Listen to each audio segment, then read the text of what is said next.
योग दर्शन द्वितीय साधन पाद में हम सूत्र संख्या 18 आज देखेंगे। उसका अवतरणिका है दृश्य का स्वरूप बताया जाता है। सूत्र संख्या 17 में बताया गया दृष्टा और दृश्य जो है वह हेय हेतु है, दुख का कारण है। दृष्टा और दृश्य का संयोग होना, दृष्टा दृश्य मात्र दृष्टा दृश्ययोः संयोगो हेय हेतु। हेय अर्थात जो छोड़ने योग्य है, दुख है, वह क्या है? दृष्टा और दृश्य का संयोग होना, जुड़ना, मिलना। तो आगे इस विषय को बढ़ाते हुए दृश्य का स्वरूप बता रहे हैं। प्रकाश क्रिया स्थितिशीलम भूतेन्द्रियात्मकम भोग अपवर्गार्थम दृश्यम। शब्दार्थ: प्रकाश क्रिया स्थितिशीलम, प्रकाश क्रिया और स्थिति जिसका स्वभाव है। भूत इंद्रिय आत्मकम, भूत और इंद्रिय जिसका स्वरूप है। भोग अपवर्गार्थम, भोग और अपवर्ग जिसका प्रयोजन है, वह है दृश्य। सूत्रार्थ है प्रकाशशील, क्रियाशील, स्थितिशील भूत और इंद्रिय स्वरूप वाला जो पुरुष के भोग और अपवर्ग रूप प्रयोजन को सिद्ध कराने वाला है, वह दृश्य है। योगार्थ प्रकाश देखिए, इस सूत्र में दृश्य का स्वरूप बतलाया है। तो पारिभाषिक नाम क्या है प्रकृति का, संसार का? दृश्य। योग दर्शन के अनुसार तो प्रकृति का स्वभाव क्या है, किसे हम प्रकृति कहेंगे और इनके स्वभाव को जानने से लाभ क्या है, यह बता रहे हैं। प्रकाश स्वभाव वाला सत्वगुण, क्रिया स्वभाव वाला रजोगुण और स्थिति स्वभाव वाला तमोगुण है। ये तीन द्रव्य हैं, किसी द्रव्य के गुण नहीं। ये तीन द्रव्य अलग अलग हैं।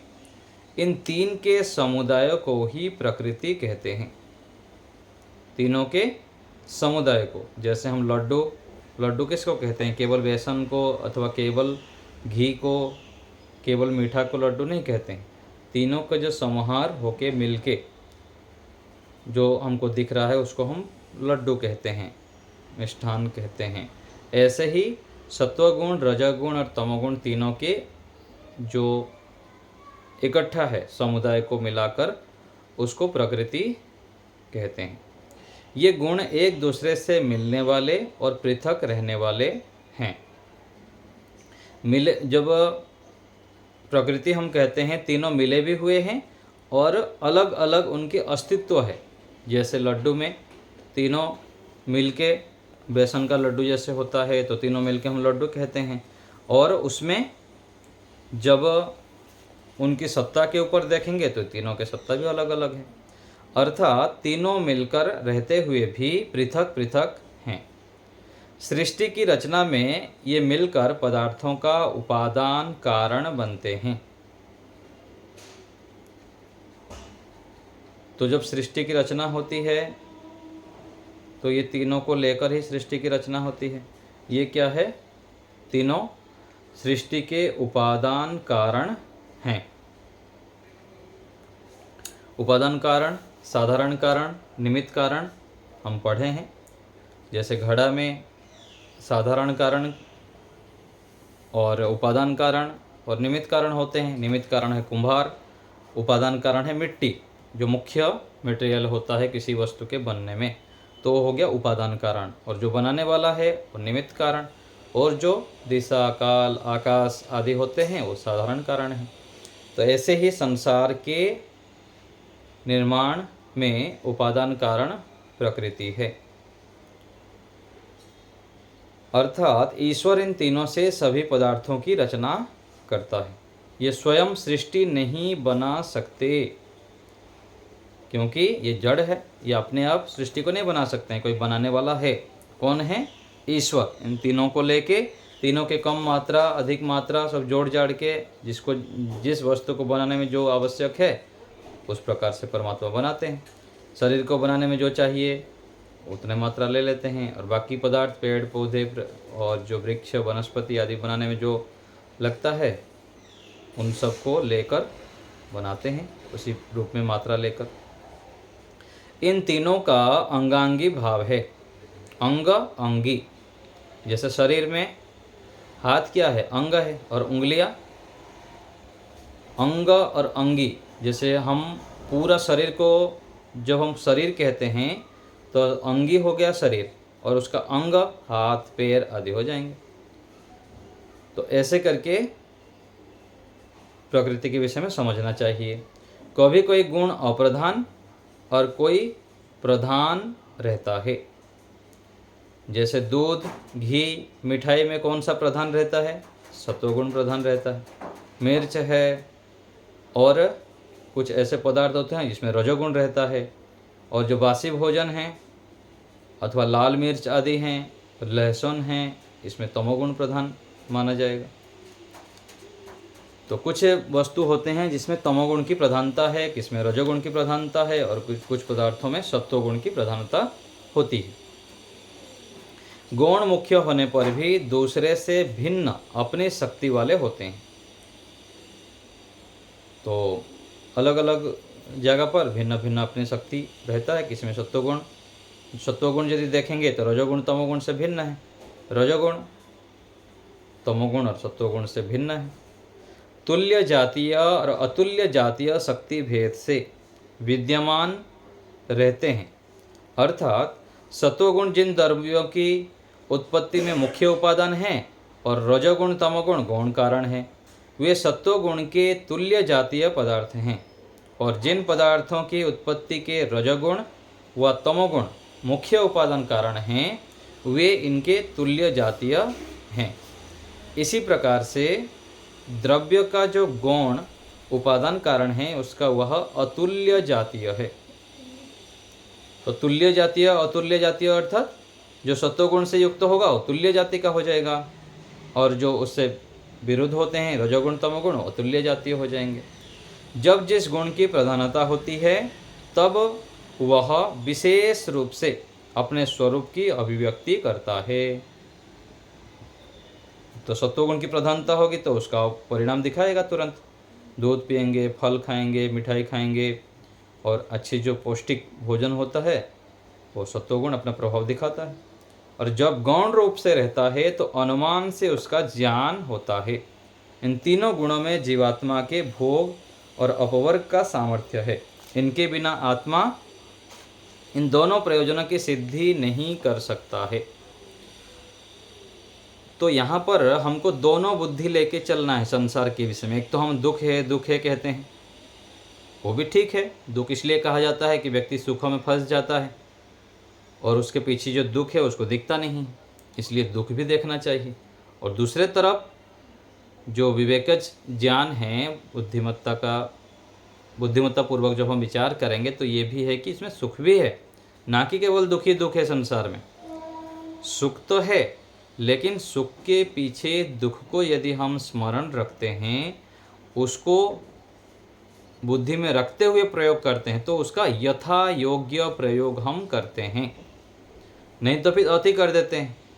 और अति करने के कारण सुख भोगने के इच्छा से केवल और स्वाद के इसमें हम फिर उससे दुख उठा लेते हैं और हानि अपना कर लेते हैं। इसलिए ऋषियों ने ये कहना चाहते हैं कि संसार में जो भी पदार्थ हैं इसके माध्यम से हमको भोग और अपवर्ग को दोनों को सिद्ध करना है, इसलिए दिया हुआ है, ना कि केवल भोग ही भोग करते जाना। तो इसीलिए हमको ये समझना है कि दोनों प्रयोजन सिद्ध तब होगा जब हम वस्तु के स्वरूप को ठीक ठीक जानेंगे। तो संसार में 3 गुणों का प्रभाव है प्रत्येक वस्तुओं में, सत्वगुण भी है, रजोगुण भी है और तमोगुण में।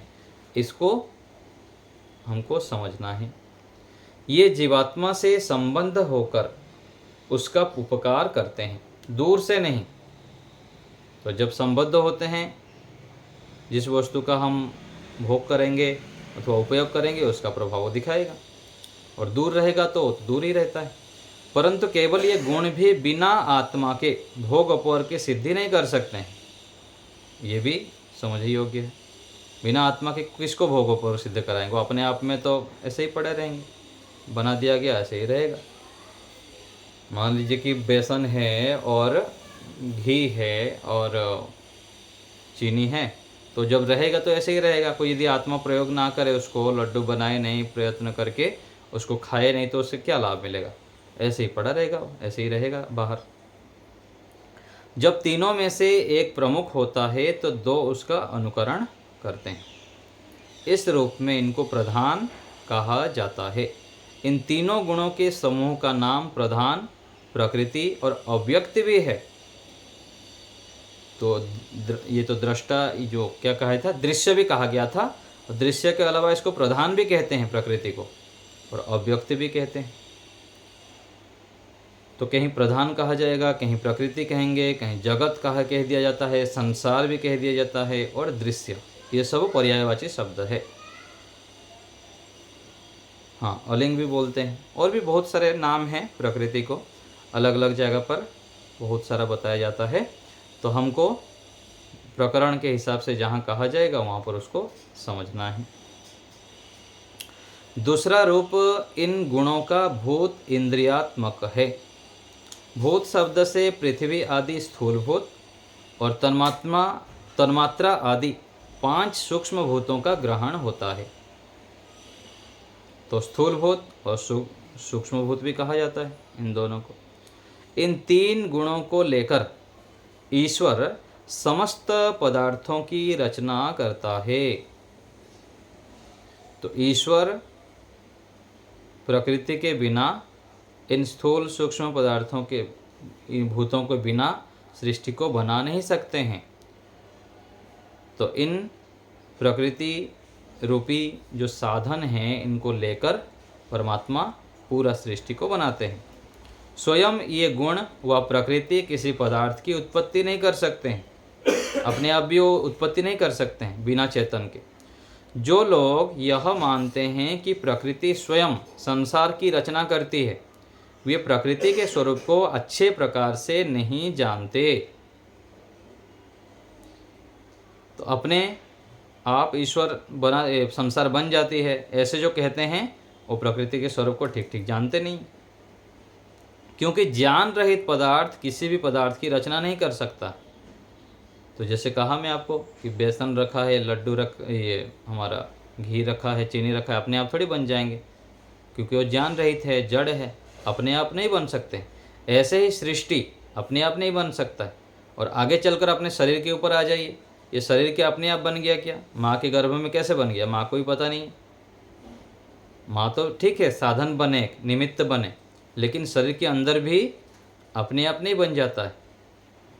तो इन सब सूक्ष्म रूप में हम संसार के पदार्थों को, अपने शरीर की रचना को जो विचार करते हैं, तो व्यक्ति परमात्मा के सामने नतमस्तक हो जाता है और अपने को पूरा न्यून मानता है और विनम्र हो जाता है। नहीं तो व्यक्ति अभिमान से युक्त रहता है, अपने आप को पूरा बड़ा चढ़ा के प्रस्तुत करता है और मैं ही सब कुछ हूँ ऐसे मान के जब चलता है तो गलत निर्णय करता है, अन्याय करता है, अत्याचार करता है, स्वयं दुखी रहता है, दूसरे को दुखी करता है, और जिस प्रयोजन के लिए हमको ये शरीर मिला है उसको भूल जाता है और संसार में ही लिप्त हो जाता है। तो ये सब रचना परमात्मा के द्वारा रचित है। ऐसे हमें विचार करते हुए परमात्मा को नतमस्तक होना चाहिए परमात्मा के सामने, और उनको विनम्रता से बारंबार धन्यवाद करना चाहिए ईश्वर को कि प्रभु आप कितने महान हैं। जो सर्वज्ञ, सर्वव्यापक, सर्वशक्तिमान ईश्वर है, वह जीवों के भोग और अपवर्ग की सिद्धि के लिए इस सृष्टि की रचना ज्ञान पूर्वक करता है। परमात्मा ने ज्ञान पूर्वक सारी रचना किए हैं। आँख, कान, नाक आदि शरीर की रचना के ऊपर देख लीजिए, अथवा सृष्टि के प्रत्येक पदार्थ देखिए, फल फूल से लेकर वृक्ष, वनस्पति, पहाड़, पर्वत, सब, सूर्य, चंद्र, आकाश, ये सब ज्ञान पूर्वक रचना है। भोग और अपवर्ग का यह दृश्य साधन है। इसको केवल भोग का साधन समझना भयंकर भूल है। तो संसार को केवल भोग मान के खाना पीना मौज मस्ती करना आदि रूप में जो प्रयोग करता है, ये क्या है? भयंकर भूल है। भयंकर दंड भी मिलेगा उसके फलस्वरूप, और दंड मिलता भी है। देखिए, जहाँ जहाँ हम गलती करते हैं, त्रुटियाँ करते हैं, अज्ञानतापूर्वक प्रयोग करते हैं, वहाँ पर भयंकर दंड मिलता है। और उस समय तो पता नहीं लगता, कालांतर में व्यक्ति को बड़ा बड़ा दंड मिलता है, फिर दुखी होता रहता है, परेशान होता है, रोगी हो जाता है, आदि आदि रूप में दंड मिलता है। आजकल संसार में केवल इंद्रियों के भोग को ही लक्ष्य बनाकर चलने वालों की संख्या बहुत अधिक है। केवल इंद्रियों की तृप्ति के लिए संसार का प्रयोग करते हैं, भोग करते हैं, यही लक्ष्य है। इसी कारण संसार के प्राणी अत्यंत दुखी है। सामान्य दुखी नहीं है। जिसके पास जाओ, जहाँ भी बैठो, वहाँ पर केवल दुख दुख दुख, और दुख के उपाय बताओ तो करने वाले नहीं, करना भी नहीं चाहते हैं, और जो करते हैं भी थोड़ा सा करते हैं। तो हमारे दुख के कारण हम स्वयं है। जब जीवात्मा इंद्रियों के भोग को ही लक्ष्य बनाकर चलता है, तब वह उसकी भोग की स्थिति है। जब विषय भोगों को छोड़कर ईश्वर के आनंद को भोगता है, तब वह उसकी योग की स्थिति है। भोग और योग, तो भोगाभ्यास और योगाभ्यास। तो जो योगाभ्यासी होता है वह ईश्वर की ओर बढ़ता है, आनंद की ओर बढ़ता है, मोक्ष की ओर बढ़ता है, अपने जीवन को सफल करता है। और जो भोग का अभ्यास करता है वह दुखी, हताश, निराश, परेशान, अशांत, भयभीत और दुख सागर में फिर गिरता है। जो व्यक्ति आत्मा के स्वरूप को और इन 3 गुणों के स्वरूप को अच्छे प्रकार से नहीं जानता है, वह इन गुणों से बने पदार्थों को ही सब कुछ समझता है। जो आत्मा को नहीं जानता, 3 गुणों को नहीं जानता, केवल यहाँ पर संसार में लगा रहता है। सुबह से शाम तक ना ध्यान करता है, ना उपासना करता है, ना व्यायाम, प्राणायाम, सत्संग, कुछ भी नहीं करता। देखिए, आज करोड़ों व्यक्ति मिल जाएंगे, सुबह से लेकर शाम तक क्या करते हैं? संसार के पीछे लगे हुए हैं। तो आत्मा परमात्मा के विषय में कुछ नहीं जानने से वह शुभ अशुभ कर्मों को भी मानना छोड़ देता है। शुभ अशुभ कर्म कुछ मानता ही नहीं है। यदि पता लगेगा तब तो वो शुभ कर्म करेगा, और जो जिसको पता नहीं कि वो लगा रहता है, वो कुछ भी उसको समझ में नहीं आता। शुभ कर्म कर रहा हूँ, अशुभ कर्म कर रहा हूँ, क्या पाप है, क्या पुण्य है, कुछ भी विचार ही नहीं करता, उसको छोड़ देता है। और जो कार्य उसके स्वार्थ को सिद्ध करता है उसी को अच्छा मानता रहता है और उसी में ही लगा रहता है। कुछ लोगों का यह भी मत है कि जीवात्मा ना करता है ना भोगता है। वास्तव में यह मत ठीक नहीं है, क्योंकि स्वयं जड़ पदार्थ न ज्ञान पूर्वक किसी पदार्थ की रचना कर सकते हैं और ना उनका भोग कर सकते हैं। तो जड़ पदार्थ अपने आप कुछ नहीं कर सकते हैं। तो कुछ लोग की मान्यता ऐसे है, न जीवात्मा करता है ना भोगता है, बस चल ही रहा है ऐसे ही, जगत मिथ्या मान के वो चलते रहते हैं। एकम ब्रह्म ऐसे मान के जगत को मिथ्या मान के चलते रहते हैं, बहुत बड़े अज्ञान से युक्त होकर। भूमि, जल, भवन आदि जड़ पदार्थ उद्देश्य बनाकर बुद्धिपूर्वक किसी भी कार्य को नहीं कर सकते और ना पदार्थों का भोग कर सकते हैं।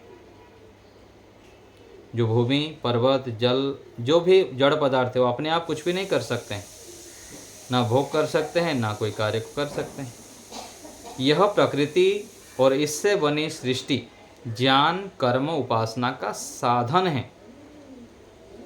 तो ये प्रकृति और संसार जो भी है ये किस लिए मिला है, कैसे हमको प्रयोग करना चाहिए? हमको शुद्ध ज्ञान, शुद्ध कर्म, शुद्ध उपासना करना है।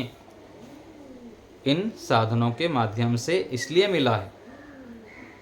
जीवात्मा सृष्टि के पदार्थों से कर्म करता है और शुभ अशुभ कर्मों का फल ईश्वर की व्यवस्था से भोगता है। तो कर्म करने वाले तो हम हैं, फल फिर ईश्वर की व्यवस्था से मिलता है हमको। परीक्षा में हम प्रश्न उत्तर दे दिए, परीक्षा हॉल में बैठ के, उत्तर कौन देगा? जो टीचर है वो देते हैं। तो ऐसे ही कर्म करना हमारे हाथ में है। अच्छे कर्म करेंगे तो उसके फलस्वरूप परमात्मा अच्छा देंगे। कौन सा कर्म का क्या फल है वो परमात्मा ने बता रखे हैं वेदों के माध्यम से, वेदादि सत्य शास्त्रों में। तो उसको जो जानता है वह शुभ कर्मों को ही करता जाता है, अशुभ कर्मों को नहीं करता है, और संसार को साधन मानकर उपयोग करता है। इन साधनों से अपने लक्ष्य साध्य को प्राप्त कर लेता है।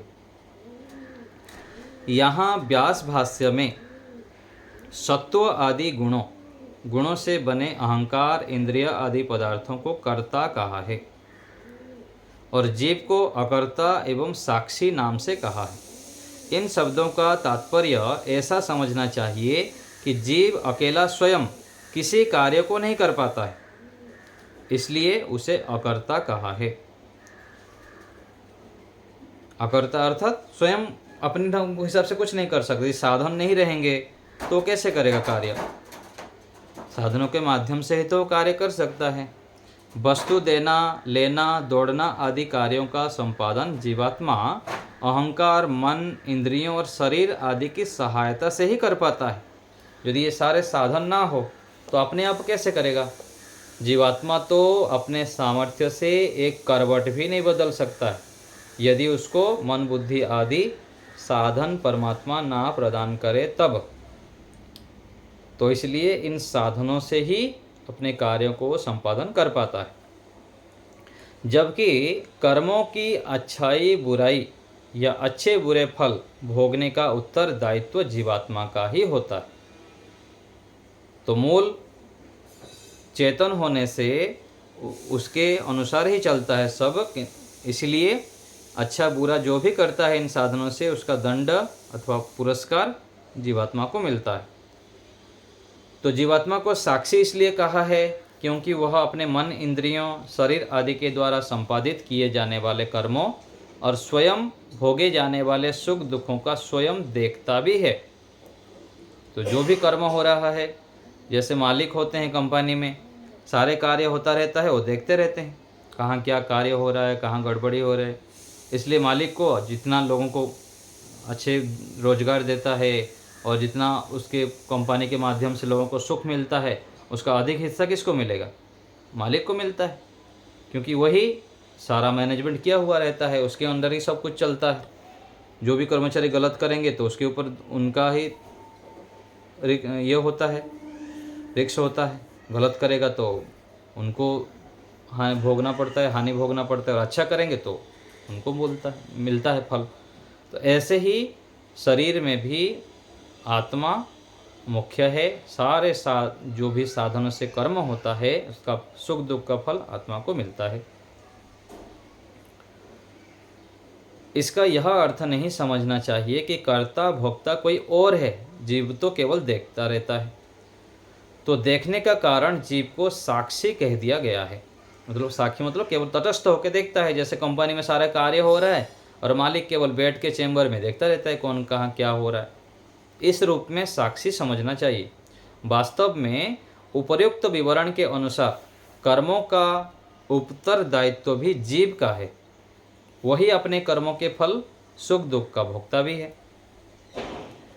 तो उत्तरदायित्व किसका है? जीवात्मा का है। हम स्वयं हैं जो भी हम कर्म करते हैं, और इन सबको वह देखने वाला भी है, इसलिए वह साक्षी भी है। भोग और अपवर्ग को बुद्धि में वर्तमान कहा जाता है।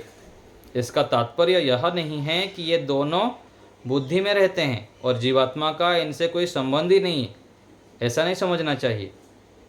बुद्धि और मन में तो रहते ही हैं, लेकिन साथ साथ जीवात्मा भी एक काफ़ी जीवात्मा के पास भी रहता है। जैसे कंपनी में मैनेजर सारे कार्य करता है, लेकिन मालिक को सब पता रहता है, वो सारा मेंटेनेंस मैनेजर करता है, मालिक को उसकी एक एक जानकारी भी रहता है। ऐसे ही बुद्धि मन साधन हैं, लेकिन जीवात्मा के पास उसके सारे जानकारी एक जो कॉपी होता है वो रहता है। यहाँ पर जानना चाहिए कि भोग सांसारिक सुख दुख है और अपवर्ग मोक्ष अथवा ईश्वर का नित्य आनंद है। सांसारिक सुख दुख प्राकृतिक पदार्थों का गुण है और नित्य आनंद ईश्वर का गुण है। ये दोनों बुद्धि अथवा ज्ञान के द्वारा भोगे जाते हैं। तो सांसारिक पदार्थों का जो हमको सुख दुख मिलता है और मोक्ष का सुख जो हम लेते हैं, मोक्ष का सुख के लिए प्रयत्न करते हैं, ईश्वर का आनंद लेते हैं, ये सब ज्ञान पूर्वक होता है, बुद्धिमत्ता पूर्वक होता है। ऐसे ही नहीं चल पड़ रहा है सब कुछ। बिना ज्ञान के व्यक्ति पड़ा ही रहता है, जैसे पागल पड़ा रहता है अथवा नशे में जो पड़ा रहता है, उसको कुछ पता ही नहीं लगता है। तो इस ज्ञान को ही ठीक करना है।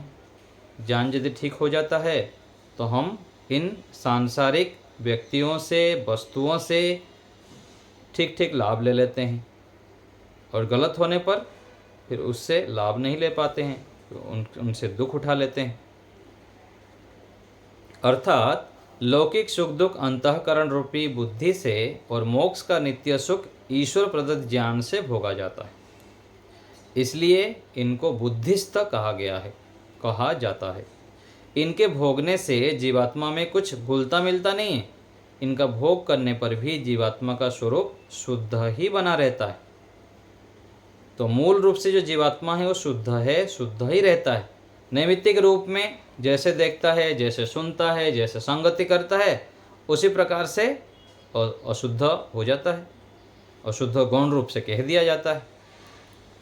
और जब अपने स्वरूप को जान लेता है तो फिर मोक्ष की ओर चला जाता है, गलत काम करता ही नहीं।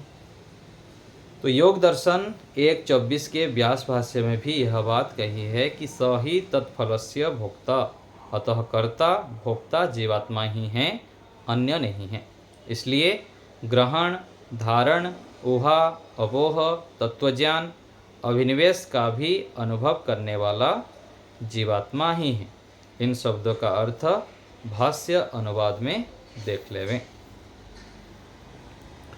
तो ये सब जो है ग्रहण करने वाला, धारण करने वाला, ये सब जीवात्मा ही हैं, क्योंकि जीवात्मा चेतन है और ये प्रकृति जो दृश्य है उसके भोग अपवर्ग को प्राप्त कराने की साधन है।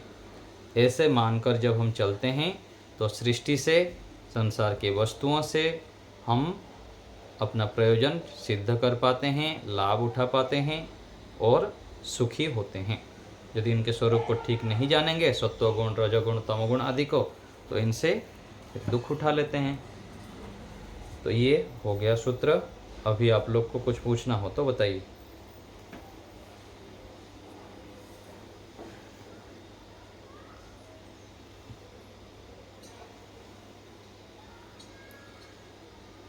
नमस्ते आचार्य जी। नमस्ते माता जी।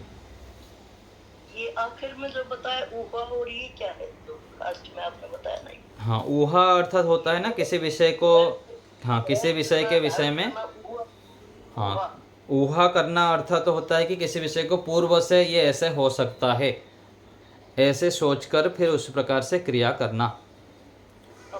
जैसे हम दो रास्ते में, दो रास्ता आ गया हमारे सामने, तो दो रास्ता किस तरफ जाना है, तो ऊहा करते हैं ना, इस तरफ चलो, इस तरफ चलते हैं। तो ये अपोह भी इसी प्रकार से ही है, ऊहा पोह बोल देते हैं। इस ढंग से ही कुछ है ये अपोह जो है। ठीक है। तो वो तर्क करके है ना? हाँ, तर्क भी तो वही है ना। तर्क जब व्यक्ति, वितर्क हुआ तो करना सब एक ही शब्द तो एक ही जैसे है ना? हाँ तो वही हो ना, जो तर्क करता है तो व्यक्ति क्या करता है, उसी समय तो मन में कुछ एक निकलता है ना, जो सत्व, हम अच्छे गुणों से युक्त होते हैं, बुद्धि हमारा शुद्ध होता है, तो एक ज्ञान उभर, क्या होगा? तर्क भी जब, हाँ तर्क वितर्क जैसे बोलते हैं, ऐसे उहा पोह दो बोल देते हैं। तो वहाँ भी वो भी ऐसे ही है। जब हम ज्ञान शुद्ध रहता है, बुद्धि शुद्ध रहता है, हम सत्वगुण से युक्त रहते हैं, तो एक ज्ञान उभरता है किसी भी काम को जब करते हैं ना, तो वह विशेष ज्ञान होता है। प्रेम जी बताइए।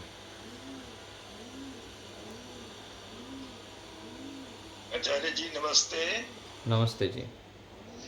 ये सत्व गुण, रजोगुण और तमोगुण, ये जी। 3 द्रव्य हैं।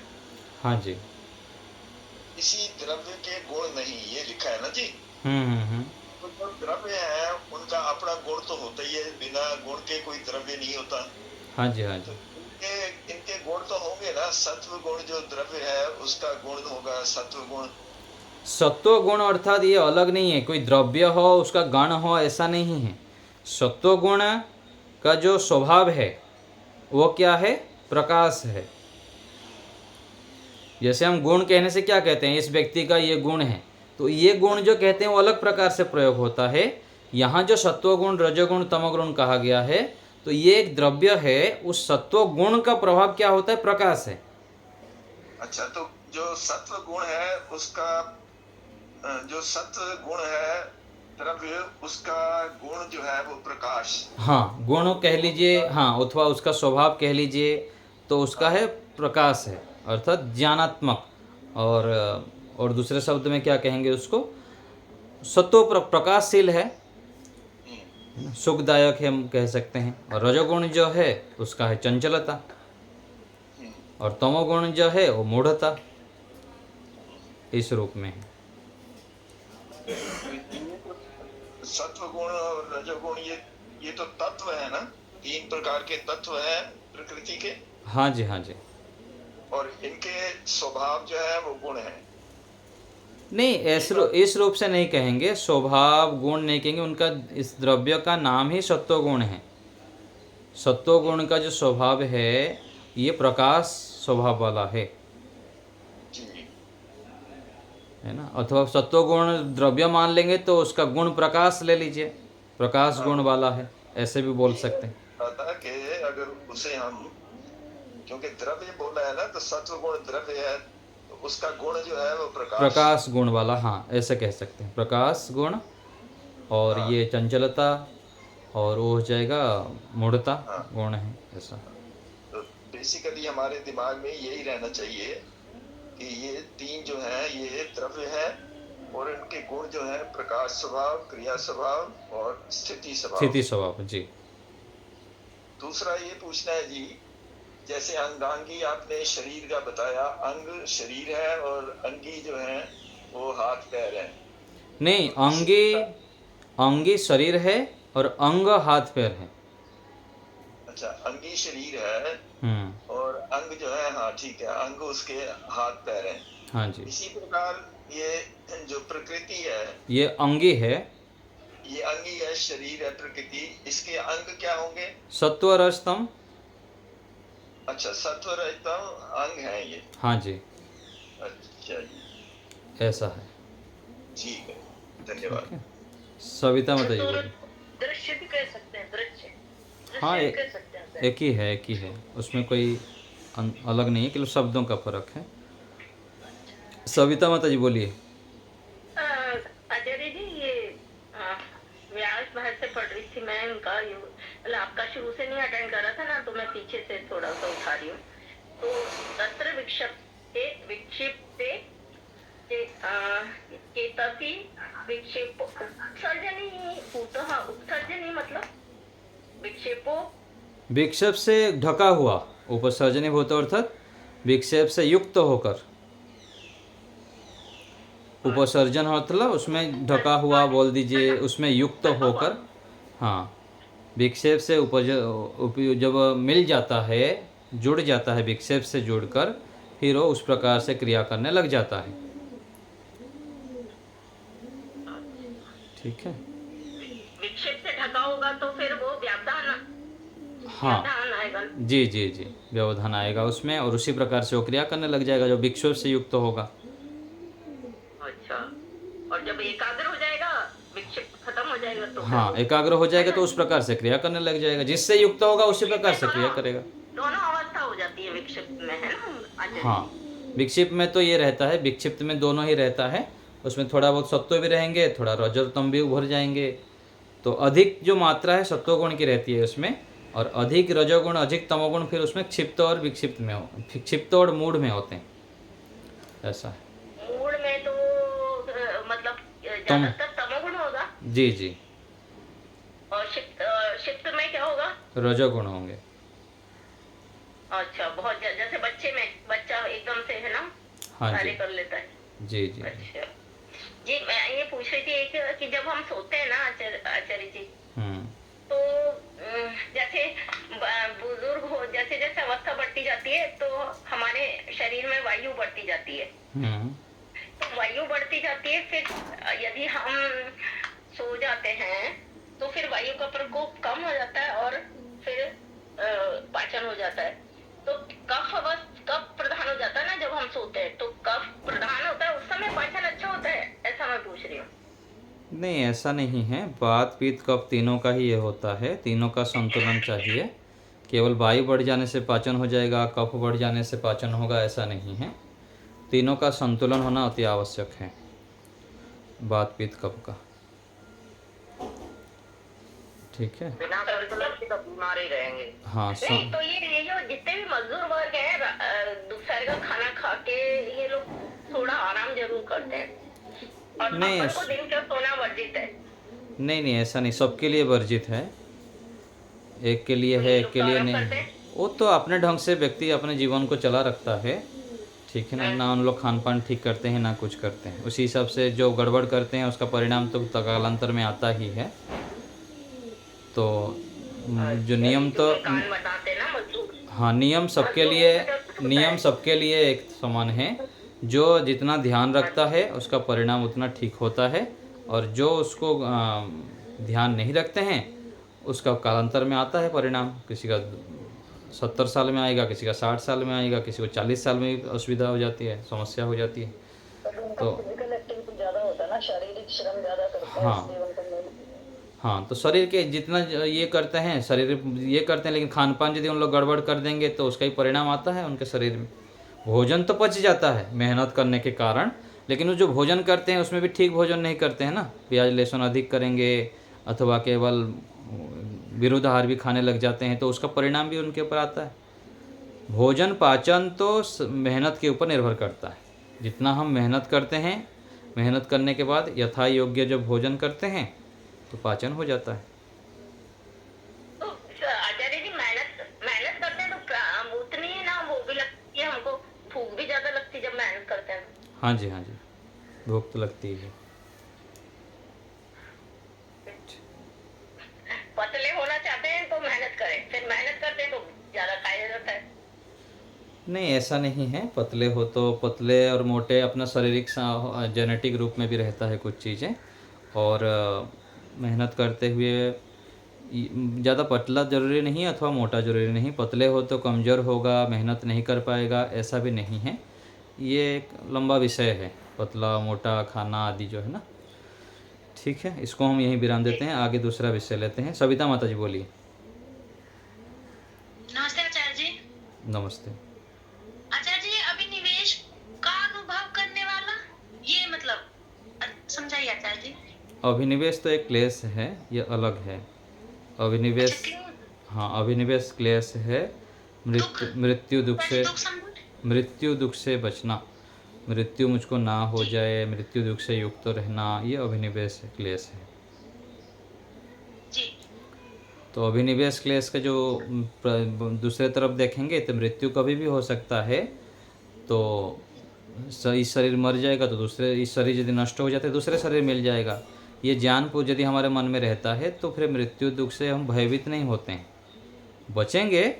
जो बचने के लिए प्रयत्न करेंगे, शरीर को रक्षा तो करेंगे, लेकिन एक व्यक्ति होता है ना कि भयभीत रहता है हर समय, छिपकली भी देख लिया तो चिल्लाएगा पूरा, है ना, और छोटी छोटी चीज़ों को देख के बहुत डर जाता है। तो ये सब क्या है, ठीक नहीं है। ठीक तो है। आचार्य जी अस्मिता क्लेश का मतलब क्या होता है? अस्मिता क्लेश का मतलब?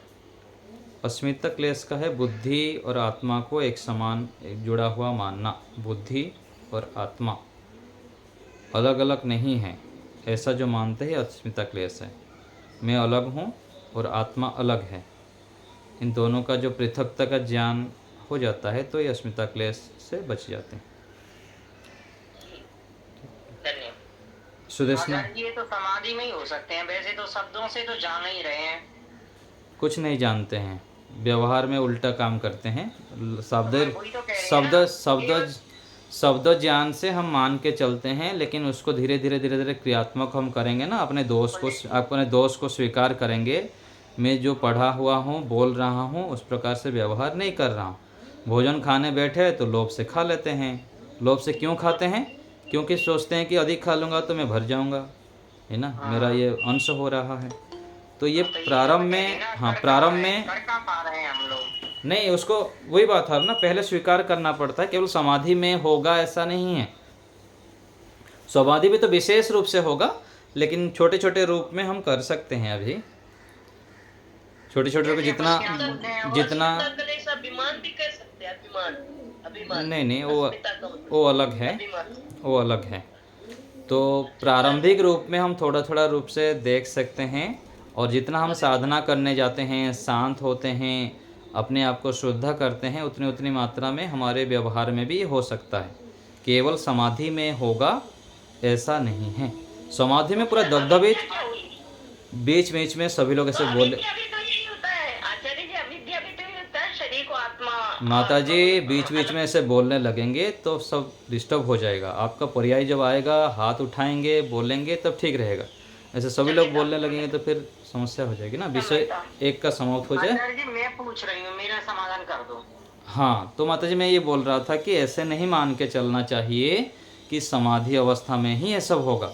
समाधि में तो होगा, जो अंतिम 20% बच गया होगा, एक मतलब एक मोटा मोटा हम मान के चल सकते हैं 10-20% समाधि में होगा। उससे पहले 80% हम व्यवहार में कर सकते हैं। हाँ तो थोड़ा सा बताना इसे व्यवहार में करने के लिए। व्यवहार में ऐसा, हम व्यवहार में ऐसा होता है माता जी कि लगातार हम जब ज्ञान, कर्म और उपासना करते जाते हैं, यम नियम का पालन करते जाते हैं, तो हमको इन सब का ठीक ठीक ज्ञान होने लग जाता है। भोजन खाते समय हम जितना चाहिए उतना ही खाएंगे, और वस्तुओं को देखते ही हमको समझ में आ जाएगा ये वस्तु मेरे से मिलने वाले नहीं है, मैं अलग हूँ। ये सब जो प्रयोग करते हैं, तो ये क्या हो रहा है, अपने स्वरूप को हम अलग मान रहे हैं, और वस्तुओं का और व्यक्तियों का जो प्रयोग करते हैं, संतान है, नाती पोते आदि हैं, उनके प्रति हम आसक्त नहीं होते हैं। इनको हम अलग मानते हैं और हम अलग रहते हैं। जितना चाहिए उतना व्यवहार करते हैं, उनका हम संबंध उतना रखते हैं। ऐसे ऐसे करके व्यवहार में हमारा परिवर्तन होने लग जाता है। आप पिछले 10 साल पहले का व्यवहार देखेंगे और अभी का व्यवहार देखेंगे तो आपको बहुत अंतर दिखेगा जी। तो ऐसे, हाँ तो ऐसे करके चलता है। हमको ऐसे नहीं मानना चाहिए कि समाधि अवस्था में होगा, मैं तो कर नहीं सकता। हम करते ही रहते हैं, और समय के हिसाब से जितना जितना हम ध्यान में, उपासना में, यम नियम के पालन में और परोपकार निष्काम कम करते जाते हैं, उतना उतना हमारा ज्ञान शुद्ध होता है, और जो हम सुनते पढ़ते हैं वो व्यवहार में होता ही रहता है। हमको कितना कुछ पता लगता है, कुछ पता नहीं लगता है ना। तो ऐसे करके हमको समझना चाहिए। और आगे तो समाधि अवस्था में, दग्धबीज अवस्था में बार जो अंतिम क्लेशों की निवृत्ति होगा ही, लेकिन उससे पहले भी बहुत सारी चीज़ें हम कर लेते हैं।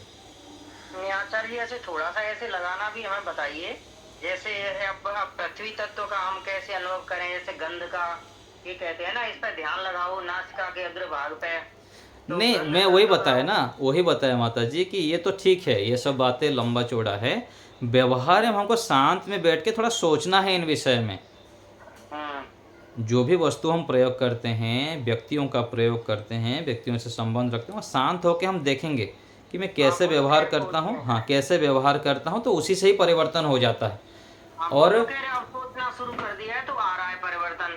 लेकिन ऐसे मन कभी कभी करता है ना, जैसे हम कैसे ध्यान लगाएं, एकाग्र कैसे हों, तो इसके लिए भी थोड़ा सा एकाग्र मैं बताया ना, बार बार मैं बताता हूँ कि जितना हमारे संसार में आसक्ति होगा उतना हमारा ध्यान ठीक से नहीं लगेगा, मन एकाग्र नहीं होंगे।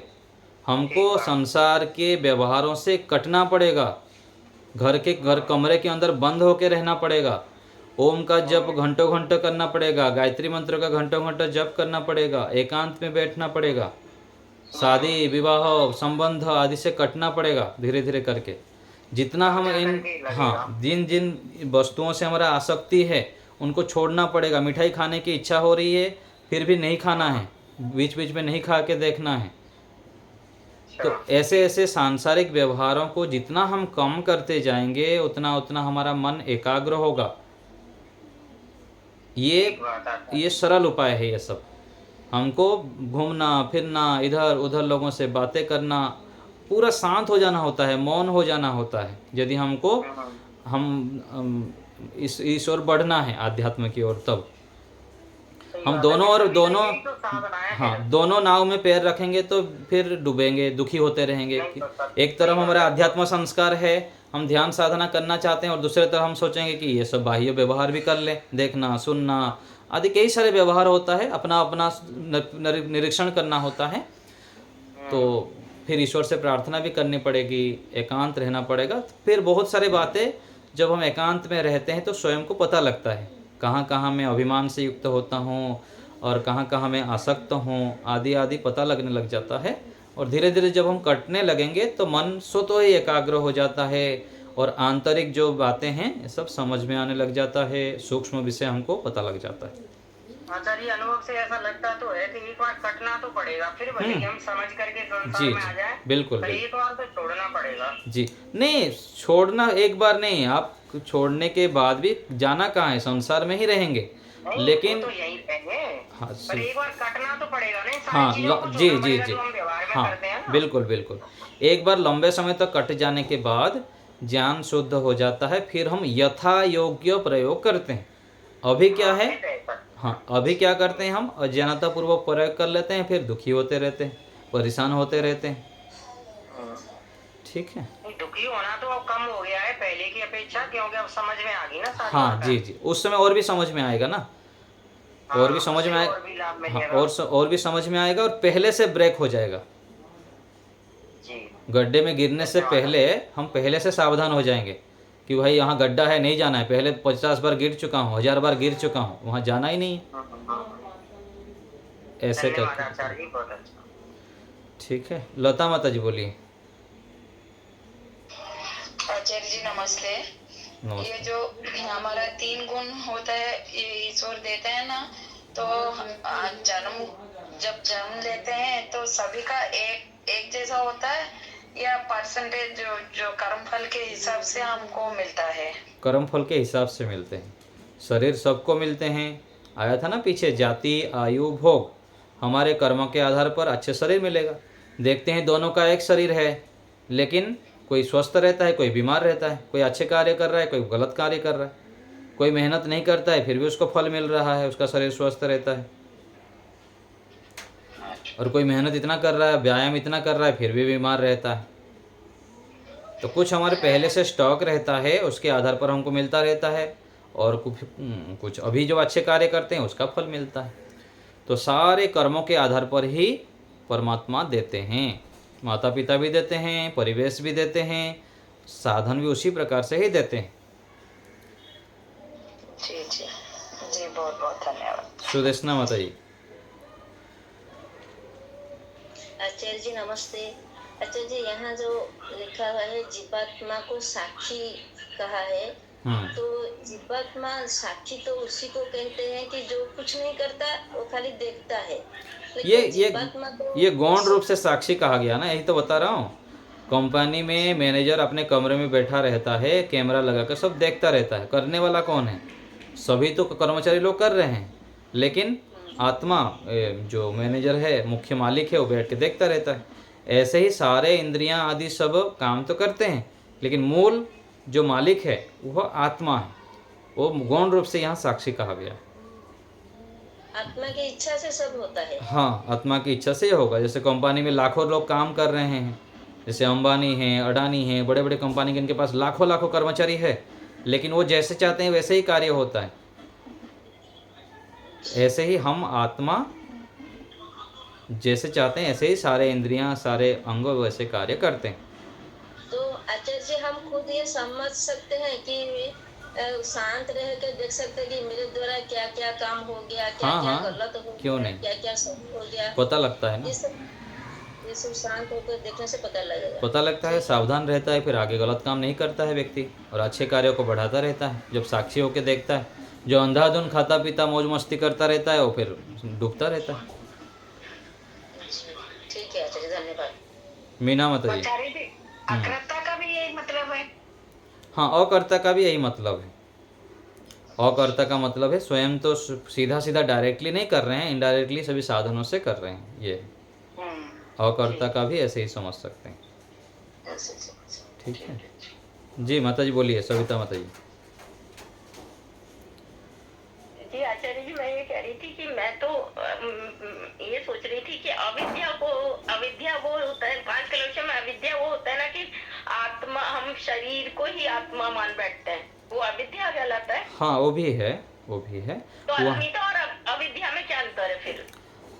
अविद्या, हाँ, उसमें अलग अलग थोड़ा परिभाषा कर दिए हैं। मूल तो अविद्या ही होता है, लेकिन उसको थोड़ा थोड़ा परिवर्तन करके बोल दिए हैं। जैसे हम अविद्या में कहा गया ना कि अनित्य, असुचि, दुख और अनात्मा। तो हम शरीर अनात्मा को आत्मा मान लेते हैं, शरीर बुद्धि आदि को आत्मा मान लेते हैं, तो वहाँ उसको अविद्या में ले लिए हैं। और अस्मिता में थोड़ा उसको पृथक करके बोल दिए हैं कि बुद्धि और आत्मा को एक मानना। तो हाँ, जैसे यहाँ पर प्रकृति कह देते हैं, संसार कह देते हैं, जगत कह लेते हैं, तो उसके आधार पर उसकी परिभाषा करते हैं। जगत अर्थात जो गतिशील है, जायते, स्थीयते, ऐसे करके जगत का अर्थ करते हैं। जो उत्पन्न होता है, गति करता है, फिर अंत में नष्ट हो जाता है, उसको जगत कहते हैं। तो इस रूप में वहाँ पर समझना चाहिए हमको। वैसे एक जैसे ही सा लगता है ना, दोनों एक जैसे ही सही लगते हैं ना। हाँ, एक जैसे होते हुए भी थोड़ा सा केवल परिवर्तन है, इस प्रकार से ही समझना चाहिए। जी, ठीक है, धन्यवाद। चलिए, और कोई बात? नमस्ते आचार्य जी, एक क्वेश्चन और था मेरा।